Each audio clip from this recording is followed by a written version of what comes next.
this? Now, you are a designer that does it yourself, so you do a little bit of both. And the fact of the matter is you can lay down your own hardwood floors if you know what you're doing, but you have to think about a few things carefully first, because you don't want to mess this up. You know what, and whether you're doing it yourself or you're hiring somebody to do this, because your installer's not going to know what your preference is. Right. So what I want to show you is that we have two very different looks. So this one over here has tons of personality and the knots and its character.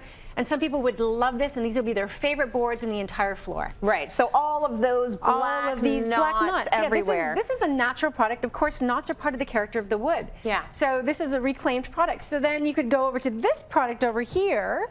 It's from the same box. Right. So these products are mixed together, and this is a very clean look.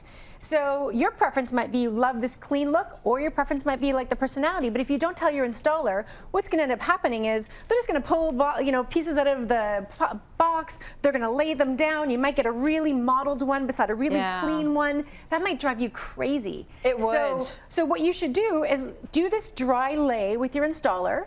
And then say, you know what, I love these boards, so therefore I want them down my hallway. When I first walk in my house, I really love this personality. I love these. These ones, meh, they're a little boring, so let's stick them under where my area rug's gonna be, or we'll stick them under the cabinetry. Or it might be completely the other way around for you. You might find some of these are just too much. You don't mind a little bit of the knots. You don't mind, like this board here has tons of personality. You might think, oh my gosh, I really don't like this one. Yeah, you might want to take that one out and replace it with one of the ones with less. Exactly. So, and the other thing that can happen is, for example, let's take a look at this board way over here on the far end. It's got a little bit of modeling at the end. And when we're laying a hardwood floor, we're always trying to really stagger those joints. So you might decide to cut off the first, 6 inches of that board and get rid of that. Right. So just because you don't like some portion of that board doesn't mean you can't use that board. Okay. So what I've done with my installers before is I actually take a big Sharpie and I'll put a line across it and show an X on the part I don't want to use. Got it. Or I'll take some and separate them and say these ones are going in the closets or under the kitchen cabinets, because we still need to have hardwood there. Yeah. But maybe I don't love those ones, so we're not wasting. Nice. Because we need to buy, like when we're buying hardwood, you buy somewhere between 5 to 10% more anyway, because we're going to lose some during the install.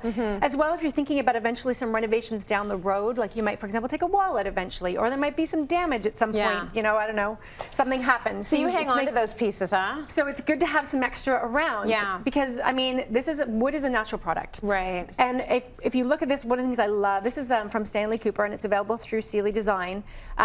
These boards are actually French oak with a mineral-based stain on that. So it's a 100% natural stain that reacts with the wood. It's a reactive stain. Yeah. So the stain goes all the way through the wood, and the wood is oiled, so it's still natural wood, which is amazing. That's lovely. You're not coating it. Yeah, you never know what's going to get water damaged, what's going to happen. So have those extra pieces, and you can flip it in. Thank you for that.